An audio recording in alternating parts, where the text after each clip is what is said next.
paz do Senhor, queridos e amados irmãos, você está no canal da IADIO EBD, a Escola Bíblica Dominical da Igreja Evangélica Assembleia de Deus em Joinville. Eu sou o pastor Anderson Fábio e hoje nós vamos tratar de mais um subsídio da Escola Bíblica Dominical da lição dos jovens. E eu quero já pedir para você que está nos ouvindo, que está nos assistindo aqui neste canal, que você curta já este vídeo, compartilhe com outros professores, compartilhe este canal para que nós venhamos continuar crescendo cada dia mais e podemos contribuir para o crescimento e edificação espiritual da sua escola dominical também.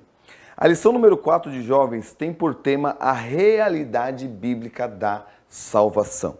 Nós vamos tratar um pouco dessa questão da salvação, nós que somos pentecostais e arminianos. E a lição ela vai partir do pressuposto de uma teologia arminiana. E nós vamos tratar isso até o final.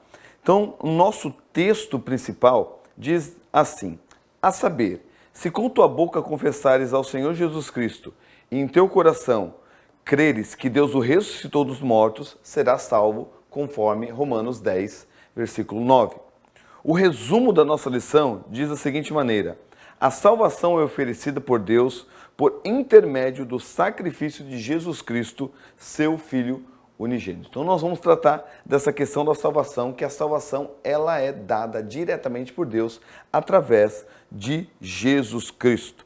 Na nossa introdução, ele vai tratar de dois pontos que entram em contraste aqui, uma má notícia e uma boa notícia. A má notícia está relacionada com a nossa natureza pecaminosa. Todos os seres humanos já nascem em pecado. Os seres humanos não se tornam pecadores, eles já nascem pecadores. E todos os seres humanos são totalmente corrompidos. Não na sua intensidade, ao ponto de todas as pessoas serem más de maneira profunda, não. Mas todas elas estão corrompidas pelo pecado.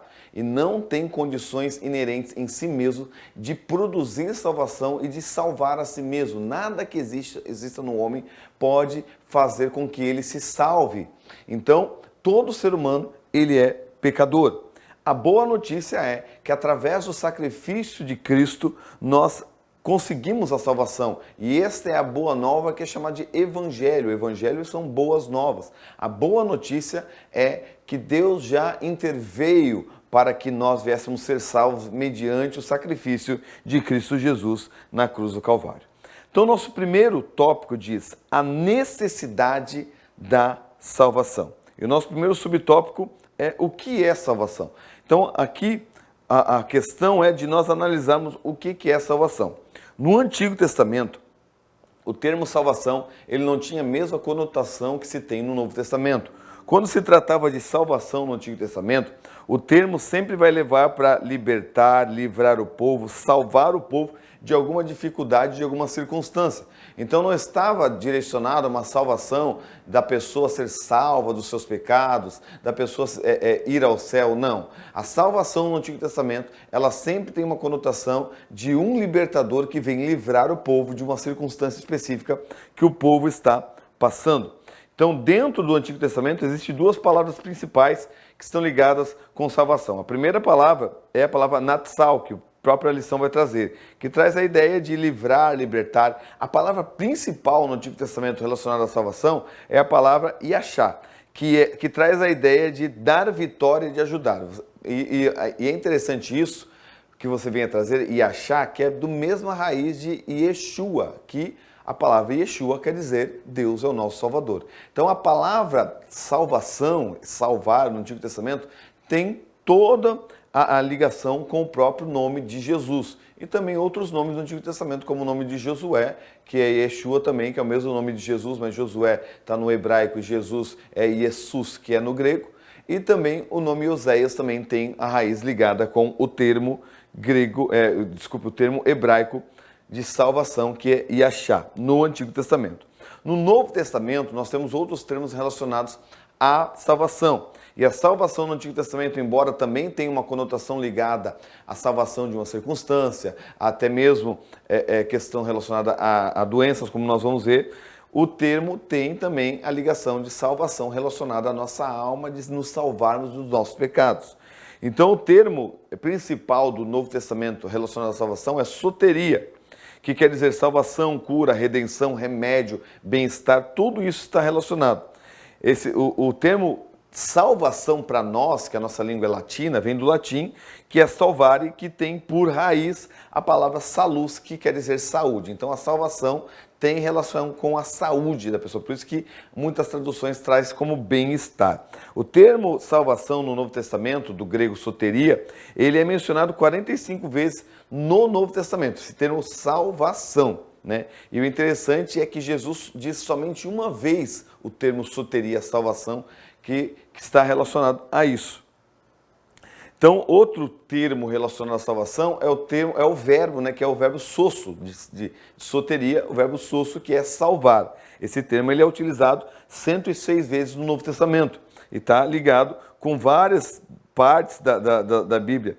Então, por exemplo, o termo é usado para livramento físico, para a cura de doentes e também para livrar de situações específicas. Por exemplo, esse termo é utilizado quando Pedro está lá na água, que ele está afundando, e ele ora ao Senhor e fala, Senhor, salva-me. Esse termo salva-me está ligado justamente ao termo sosso, que é salvação.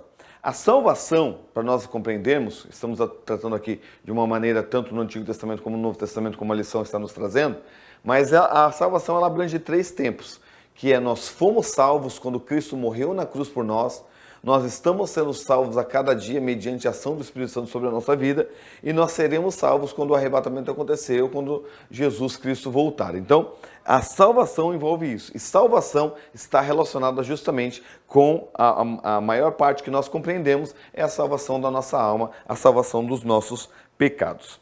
Segundo subtópico, a origem da salvação. Da onde que a salvação vem? Como eu já mencionei no início, a salvação ela não tem origem no homem. E ela tem origem diretamente em Deus.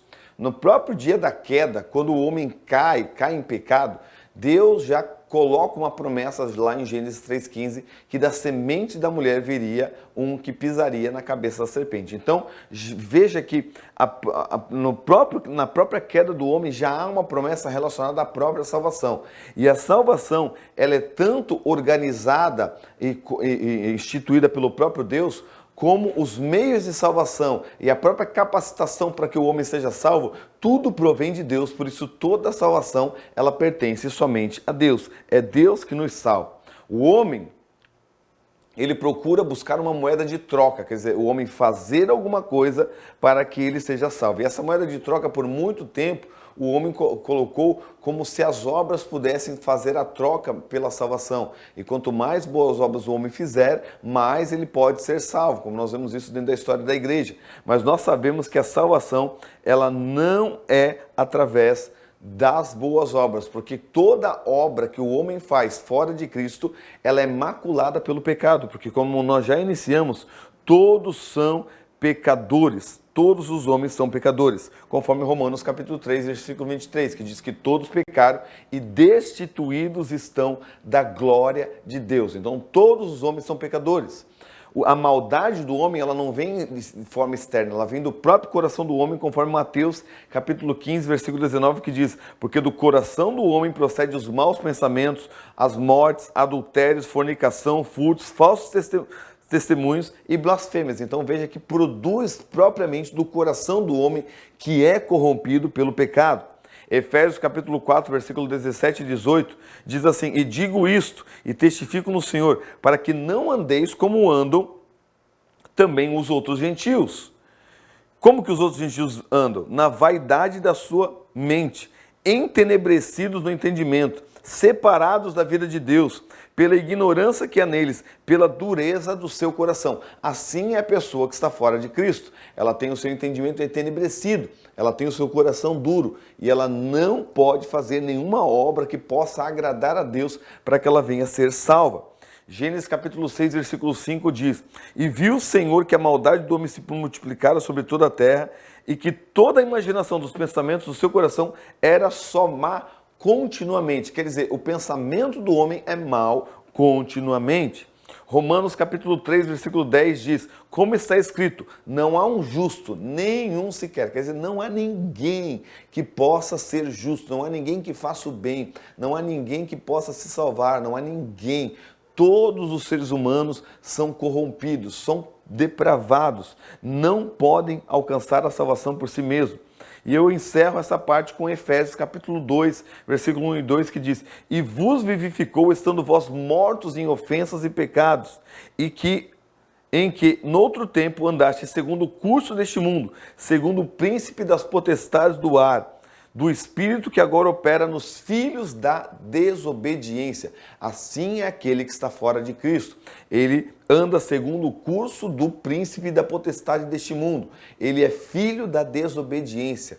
Todo ser humano não tem poder em si mesmo para ser salvo, porque o ser humano ele é totalmente depravado. Por isso, a necessidade da salvação, conforme o tópico que nós estamos tratando aqui. A necessidade da salvação é justamente porque o homem não pode se salvar. Uma questão que eu coloquei aqui é que negar a total depravação não é desvio teológico, é heresia. Negar que o homem é totalmente depravado não é desviar-se teologicamente, é considerado heresia pela história da igreja. A igreja considerou aquele que nega a total depravação como herege, é heresia.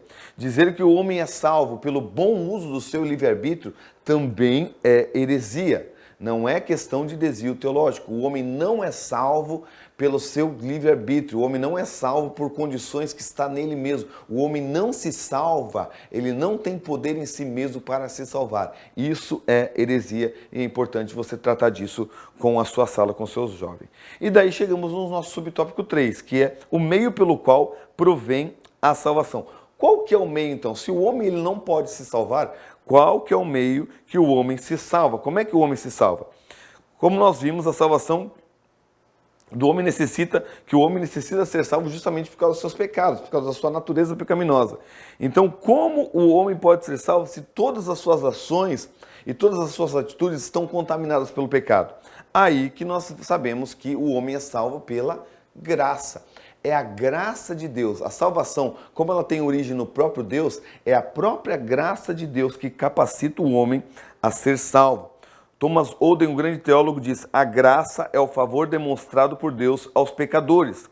É a boa vontade divina oferecida àqueles que nem inerentemente merecem, nem pode jamais esperar ganhá-la. É a disposição divina para operar em nossos corações, nossas vontades e ações, a fim de comunicar o amor autodoador divino pela humanidade. Graça é o favor de Deus, é Deus ser favorável a nós. O homem não merece, o homem é pecador, não existe nada no homem de especial, como muitos querem ensinar. Não, isso não existe. Ah, o Deus salvou o homem porque o homem é especial. Não, não existe nada no homem de especial. Deus escolheu nos amar por si mesmo e Ele oferece a salvação de si mesmo para nós, oferecendo a sua graça para nós, oferecendo o seu poder a nós para que nós podemos responder positivamente a esse chamado. Tudo que é operado em nós é através da graça de Deus. E a graça não é somente um favor imerecido, não é somente o favor de Deus. A graça ela vai além disso, porque o próprio poder do Espírito Santo, quando nos capacita, o Espírito Santo nos convence do pecado e nos capacita a responder a Deus, este poder do Espírito Santo operado em nós também é chamado de graça. É a graça que vem sobre nós. E essa graça, dentro do que nós entendemos, é o que nós chamamos de graça preveniente. A palavra preveniente, pré vem de antes, e veniente é aquele que vem. A graça preveniente é a graça que vem antes do homem ser transformado e nascer de novo. Então, o homem, como pecador, ele não tem poder de compreender o evangelho e de se entregar a Deus por si mesmo. Então, Deus envia uma graça antecipadora, uma graça que vem antes do homem responder a Deus, e esta graça que vai convencendo o homem, capacitando o homem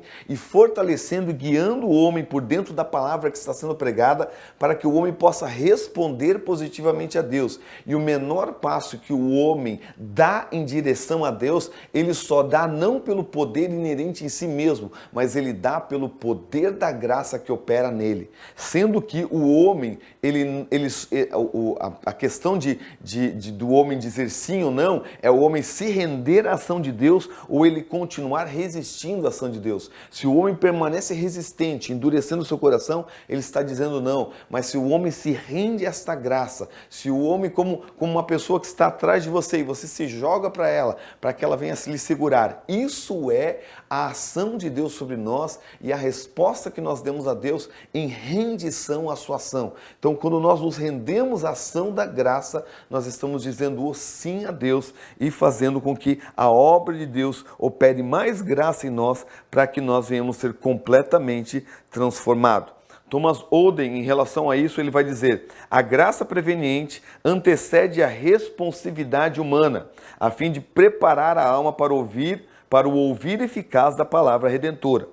Esta graça precedente atrai as pessoas para mais perto de Deus, diminui suas cegueiras às soluções divinas, fortalece suas vontades para aceitar a vontade revelada e capacita ao arrependimento. Somente quando os pecadores são auxiliados pela graça preveniente é que eles podem começar a ceder seus corações à cooperação com suas formas subsequentes de graça.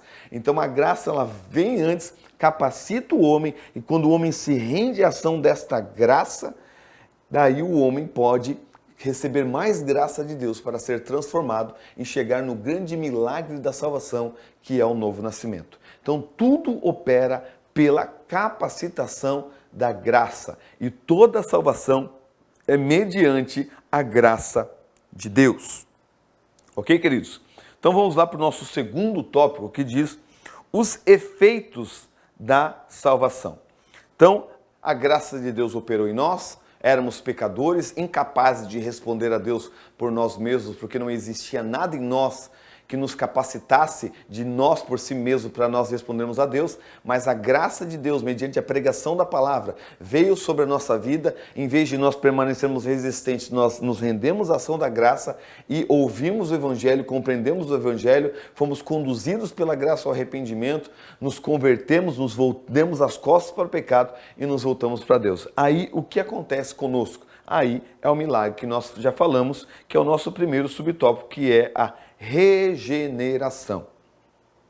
O léxico grego do Novo Testamento, de Gingrich e Dunkinger, diz que a regeneração vem do termo palingenésia. E o termo palingenésia vem de dois termos gregos, que é palin, que é novo, e genésia, que quer dizer origem, de Gênesis, que é origem, que é um nascimento. Então, palingenésia quer dizer novo nascimento. A regeneração é literalmente o novo nascimento. Ninguém está se regenerando a cada dia. Isso não existe dentro da salvação. A regeneração, ela é um ato só, ela acontece uma vez só, porque o novo nascimento ocorre uma vez só. Ninguém vai nascendo de novo. Ou você nasceu de novo, ou você não nasceu de novo. Então a regeneração, ela é um ato que ocorre uma vez só. Ser regenerado é nascer de novo, nascer novamente. A regeneração é o ato sobrenatural em que o homem é gerado por Deus, conforme 1 João, capítulo 5, versículo 18. O homem é gerado por Deus para ser seu filho, conforme 1 João, capítulo 1, o Evangelho de João, capítulo 1, versículo 12. E participante da natureza divina, conforme 2 Pedro, capítulo 1, versículo 4. São palavras do pastor Ulrich Bergsten, da sua teologia sistemática. Então, é um ato sobrenatural em que o homem é gerado por Deus para ser filho de Deus e participante da natureza divina. Isso é regeneração. Regeneração é a mudança da natureza do homem, onde ele nasce de cima para possuir uma nova natureza que transforma seu intelecto, suas vontades, suas emoções, para estar de acordo com a vontade e com a lei divina. Então, nascer de novo é possuir uma nova natureza, uma natureza divina, e nos fazer participantes da natureza divina, que agora está na semente divina, conforme 1 João capítulo 3, que está em nós agora, mediante a ação do Espírito Santo, que nos gera novamente espiritualmente. Aquele espírito que estava morto em você, você estava morto nas suas ofensas e pecados, agora ele é vivificado pelo Espírito, e o Espírito Santo faz morada em nós no novo nascimento. E nós temos novas vontades, novos desejos de agradar a Deus, de conhecer mais a Deus, de conhecer a sua palavra e de viver de forma sobrenatural. Isso é a regeneração. Outro benefício relacionado à salvação, outro efeito da salvação, está no nosso segundo subtópico, que é justificação e adoção. A regeneração é algo que acontece no nosso interior. A justificação é algo que acontece exteriormente. A justificação é um ato vindo de Deus em que há um reconhecimento de que fomos absolvidos dos nossos pecados e, portanto, não há pendências junto a Deus. A justificação é um ato da graça onde Deus imputa a justiça de Cristo em nós. É um ato legal, onde Deus declara que nós agora somos inocentes e somos justos, mediante o sacrifício de Cristo na cruz do Calvário. Nós fomos justificados pela fé. A justificação não é algo que nós fazemos para alcançarmos ela, é algo que nós cremos no que Cristo já fez por nós, e essa justificação é declarada, é batido martelo, onde Deus olha para nós e fala: inocente é justo porque a justiça de Cristo ela é imputada em nós. Isso é um dos efeitos da salvação. Deus, na justificação, trata o homem arrependido conforme os méritos da pessoa do seu mediador, que é Jesus Cristo. Então, os méritos que estão em Cristo, eles passam para nós agora.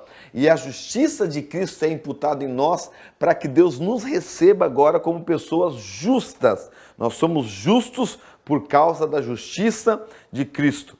Enquanto a regeneração expressa a nova natureza que o homem recebe pela salvação, a justificação se refere à nova posição jurídica diante da justiça divina. Quer dizer, dentro dos nossos pecados, das nossas falhas, e que nós nascemos pecadores e pecamos, a justiça divina deveria nos declarar condenados, e nós deveríamos ser condenados. Mas mediante a ação de Cristo e o ato de Cristo na cruz do Calvário e a fé que nós temos agora neste ato em Cristo, Deus imputa toda esta justiça em nós e de maneira legal e jurídica nos declara justos. Isto é a justificação, que é um dos efeitos da salvação sobre nós. Por isso que nós somos aceitos diante de Deus, não pela nossa justiça e não pelo que nós fazemos de certo, porque nós estamos agora fazendo as coisas certinhas. Não é por isso que Deus nos aceita. Deus nos aceita por causa da justiça de Cristo, por causa da justificação que está em nós pela fé, e não por causa daquilo que nós fazemos ou deixamos de fazer.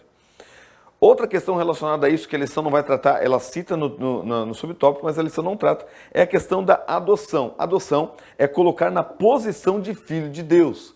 Então nós não éramos filhos de Deus, mas Deus nos adotou. Esse conceito ele não tem tanta força no mundo ocidental, porque nós temos um parecer dentro até do nosso íntimo, que a adoção não é uma coisa boa. Eu explico. Quando a gente é criança, às vezes a gente chega para o irmão e fala assim: você foi adotado, porque na nossa mente ser adotado é não fazer parte da família. Então nós temos o conceito de que uma criança adotada, ela faz parte, mas ela não faz parte totalmente, porque a gente tem muito a questão consanguínea, que é o sangue que faz a ligação de família. Mas no Novo Testamento, na época apostólica, ser adotado era possuir todos os direitos legais de filho. Nós não podemos dizer uma pessoa que foi adotada de pai e mãe, mas nós sabemos uma pessoa que foi adotada de pai, que foi Jesus Cristo. José não era o pai consanguíneo de Jesus, porque Maria teve Jesus, sendo ainda virgem, concebida pelo Espírito Santo. Mas José adotou Jesus como seu filho.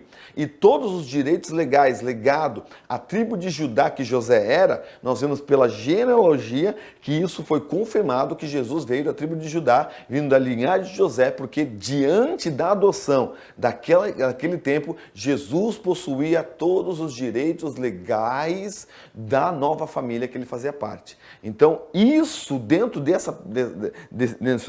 desse pressuposto, nós vemos que nós somos adotados por Deus e todos os direitos legais que temos dentro da família de Deus, sendo co-herdeiros com Cristo, passa a nós agora, nós sermos adotados. Todos os benefícios que Cristo alcançou para nós. Outro efeito da salvação está no nosso terceiro subtópico, que é a santificação. A santificação não é a adoção de uma vida isolada da coletividade, quer dizer, você vai lá para uma montanha, viver como monge, e daí você vai ser uma pessoa santa. Não. Ser santo é viver separado do pecado, mesmo vivendo em meio a pessoas pecaminosas e em um mundo regido por um sistema pecaminoso. Ser santo é se afastar do pecado e se dedicar exclusivamente a Deus. Por isso que a santificação, ela é progressiva. Aquele que começou a boa obra vai aperfeiçoar até aquele dia. Então a santificação, ela vai ocorrendo a cada dia e vai nos transformando de glória em glória para nós sermos cada dia mais a imagem de Cristo. Segundo o teólogo Strong, a santificação é aquela operação contínua do Espírito Santo, mediante a qual a santa disposição outorgada na regeneração é mantida e fortalecida. Quer dizer, na regeneração nós alcançamos a justificação e a justiça de Cristo é imputada em nós. A santificação continua exercendo este papel de nos distanciar do pecado e fortalecer cada vez mais o nosso relacionamento com Deus, para que o caráter de Cristo venha ser estampado na nossa natureza e cada vez mais nós venhamos ficar parecidos com Cristo. Por isso que Efésios 5:1 diz: sede meus imitadores como filhos amados. E nós temos que imitar a Deus. Então a santificação, ela é progressiva. Nosso terceiro tópico diz: a salvação para todos. E aqui nós, desde o início, nós já estamos tratando de uma teologia arminiana, e aqui a salvação para todos é justamente para fortalecer a nossa teologia pentecostal e arminiana, que vai tratar de uma salvação que não é exclusiva somente de algumas pessoas que foram eleitas antes da fundação do mundo por Deus, baseado não podemos nem dizer ao certo no que é baseada essa eleição, é somente na base do Uni e do Unite, escolhi você, mas a eleição, ela é de um corpo, de um povo, que é a igreja. E todos aqueles que creem em Cristo fazem parte da igreja e são eleitos em Deus. Mas aqui a ênfase é, como o nosso primeiro subtópico diz, uma tão grande salvação. A palavra de Deus nos mostra que a graça de Deus tem se manifestado trazendo salvação a todos os homens. E todos os homens é todos os homens mesmo. A salvação, ela veio para ser manifestada a toda a humanidade. Mas nós sabemos que nem todos serão salvos. Tem pessoas que têm dificuldade de entender, mas Deus, Ele salva quem Ele quer. E isso é muito claro nas Escrituras. E Deus salva quem Ele quer. Só que quem Deus quer salvar são os que creem. E quem Deus quer condenar são os que não creem. É isso que a Bíblia ensina. Agora, a Bíblia, em nenhum versículo, nenhum texto mostra que Deus quer que alguns creiam e que outros não creiam. Não existe isso na Bíblia. Então, a salvação é concedida e ela é pelo crer. Então, tem um texto de Romanos que é um texto muito claro, onde a argumentação de Paulo não tem como ser refutada por ninguém, porque se contradizer o que Paulo está dizendo aqui, vai contradizer toda a teologia relacionada à própria ortodoxia, que é Romanos capítulo 5, versículo 17 e 18, que diz: porque se pela ofensa de um só a morte reinou por esse, muito mais os que recebem a abundância da graça e o dom da justiça reinarão em vida por um só, Jesus Cristo. Versículo 17 quer dizer que se por ofensa de um o pecado alcançou todos, muito mais a graça. Quer dizer, a graça, ela superabunda o pecado. Quer dizer, se o pecado alcançou todos, a graça, ela sobrepõe a isso, porque ela tem poder de alcançar muito mais além do que todos. E o versículo 18 nos diz assim: pois assim como por uma só ofensa veio o juízo sobre todos os homens para a condenação, quer dizer que quando Adão pecou, em Adão todos foram condenados. Então, pela ofensa de um, Adão, todos foram condenados. Olha a argumentação de Paulo. Assim também, por um só ato de justiça, veio a graça sobre todos os homens para a justificação de vida. O que Paulo está falando? Que a ofensa veio de um, alcançou todos, mas a graça também veio de um e alcançou todos os homens. Se aqui todos os homens não são todos os homens, se a graça não alcança todos os homens nesse texto, então o pecado também não alcança todos os homens e nós temos um grande problema teológico. Mas a argumentação de Paulo é clara. A ofensa de um alcançou todos, o ato de obediência de um também alcançou todos e a graça de Deus, ela alcança toda a humanidade. Nosso segundo subtópico, a presciência de Deus e a salvação. Então aqui vai se falar sobre um dos atributos de Deus, que é a presciência. A palavra pré quer dizer antes, ciência, conhecimento.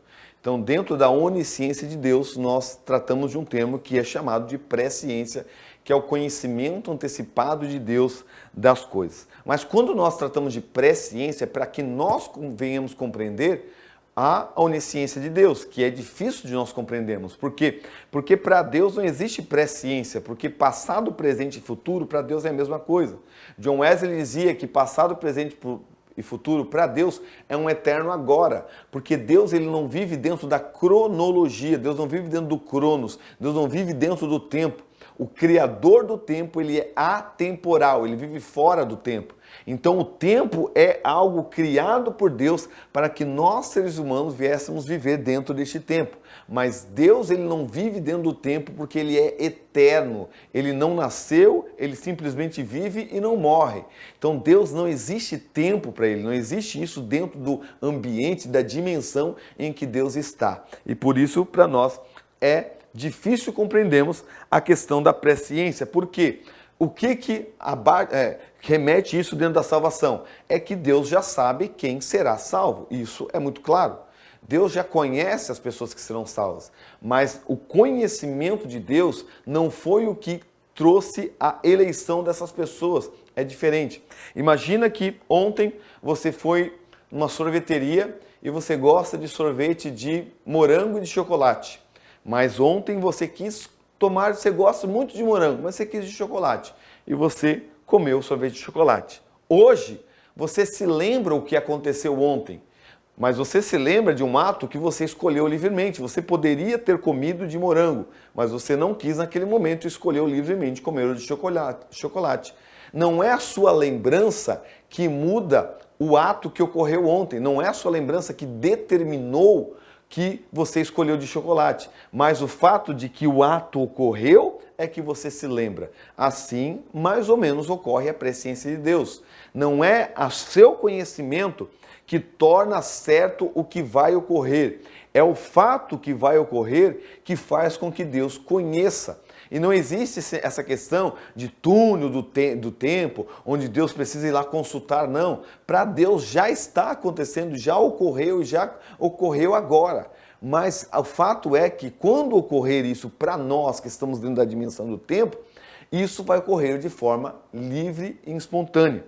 É a questão de nós tentarmos analisar as coisas pela perspectiva de Deus. E dentro da teologia, nós temos que analisar a perspectiva dentro do homem para compreender a palavra dentro da perspectiva humana. E não tentar entender dentro da perspectiva de Deus, porque a nossa mente ela não tem capacidade para chegar a esse nível de conhecimento que somente Deus conhece.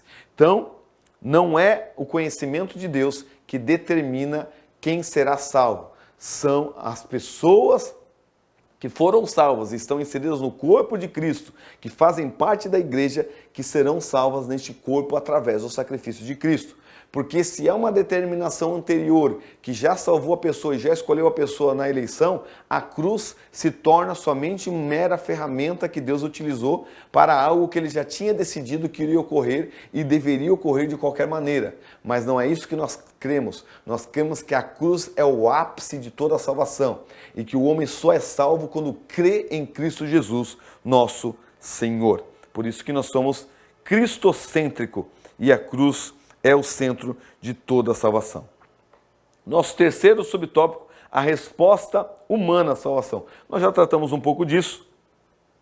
E aqui vai dizer, se por um lado a salvação é para todos, por outro, é preciso que o ser humano corresponda ao chamado de Deus. E isso você vê desde o início da história de todas as Escrituras. Nós vemos Deus chamando Caim a responsabilidade, nós vemos Deus chamando várias pessoas a responsabilidade, nós vemos Deus chamando o próprio povo de Israel a responsabilidade. Deus chama o povo à responsabilidade do chamado, mas nós cremos que toda a resposta que o homem dá a Deus, ele só dá mediante o poder da graça. Deus capacita o homem. O simples fato de Deus chamar o homem, essa própria palavra que Deus lança ao homem, ela já tem poder inerente em si mesma para capacitar o homem a responder esse chamado mediante a ação bendita do Espírito Santo na vida do homem. Então, toda a resposta que o homem dá a Deus, o homem só dá mediante a ação da própria graça e do poder de Deus que opera no próprio homem, porque o homem não tem nada inerente em si mesmo que possa responder a Deus.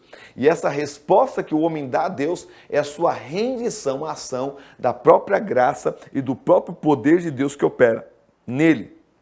Então o homem, ele responde o chamado de Deus mediante a capacitação que o próprio Deus faz para que o homem responda a isso. Mas nós cremos que o homem pode permanecer resistente a esta ação. E nós vemos isso no próprio apóstolo Paulo. Quando Estevão está pregando o evangelho para os fariseus, Estevão diz em Atos capítulo 7, versículo 51, vós resistis ao Espírito Santo. Ele está dizendo para todos ali. E o que é resistir? Resistir é você ir contra a ação de que alguém está fazendo. Eu só posso resistir a alguém se este alguém está indo contra mim. Então nós cremos que o Espírito Santo estava agindo na vida daquelas pessoas, o Espírito Santo estava convencendo aquelas pessoas, mas em vez daquelas pessoas se renderem à ação do Espírito Santo, essas pessoas começaram a endurecer o seu coração, a resistir à ação do Espírito Santo com a pregação de Estevão. Em meio àqueles fariseus estava ali um homem chamado Saulo, onde as vestes de Estevão foram colocadas aos seus pés. Então, nós podemos concluir que Saulo também estava resistindo ao Espírito Santo. Saulo estava compreendendo a mensagem, Saulo estava entendendo, mas ele resiste, ele permanece resistente. Quando vai acontecer lá em Atos capítulo 9, quando Jesus aparece para Saulo, Jesus diz: Saulo, Saulo, por que me persegues? Até quando dura para ti recalcitrar contra os aguilhões? O que é recalcitrar contra os aguilhões? Os aguilhões eram pontas de ferro que eram colocadas atrás dos animais, e aqueles animais teimosos que não queriam andar, eles davam um coice, e esse coice batia no aguilhão. Cada vez que batia no aguilhão, machucava e eles continuavam andando. Quer dizer, o aguilhão era só para aquele animal que era teimoso. Jesus está dizendo para Saulo: Saulo, o Espírito Santo está agindo em você, Saulo. Você compreendeu a mensagem. Por que você está sendo teimoso? Se rende de uma vez. Não resiste à ação. E Saulo se rende e daí é transformado pelo poder de Deus, por causa que ele se rende à ação do Espírito Santo, porque ele vê a manifestação de Cristo na sua frente e ele se rende agora a esta ação. Então Saulo foi salvo mediante a aparição de Cristo, mas mediante a sua rendição à ação do próprio Espírito que já operava nele. Então essa é a resposta que o homem dá para sua salvação. Chegamos então à conclusão que nos diz assim: a salvação é ofertada por Deus a todos os homens, de forma indistinta, ainda que nem todos a queiram. Ela nos foi dada por Deus por um ato da sua graça, pois as obras não têm o poder de nos salvar de nossos pecados. E a salvação faz de nós pessoas nascidas novamente, justificadas e santas para a glória de Deus. Então nós compreendemos nessa lição, que você vai estar ensinando para o seu aluno, que a salvação é somente pela graça, que o ser humano é totalmente corrompido, totalmente depravado, não tem poder em si mesmo, e que essa salvação traz regeneração, justificação, adoção, santificação, e que essa salvação é concedida a todos os homens, mas os homens precisam se render à ação de Deus para que eles sejam salvos, e a menor passo que o homem dá, e a rendição que ele faz, e qualquer resposta que o homem dá a Deus, ele só dá porque ele é capacitado pela graça antecedente que opera a salvação na sua vida, porque toda salvação pertence ao nosso Deus. Obrigado por você assistir essa aula, espero que tenha contribuído para o seu crescimento, o seu conhecimento, e que você tenha uma ótima aula neste domingo, em nome de Jesus.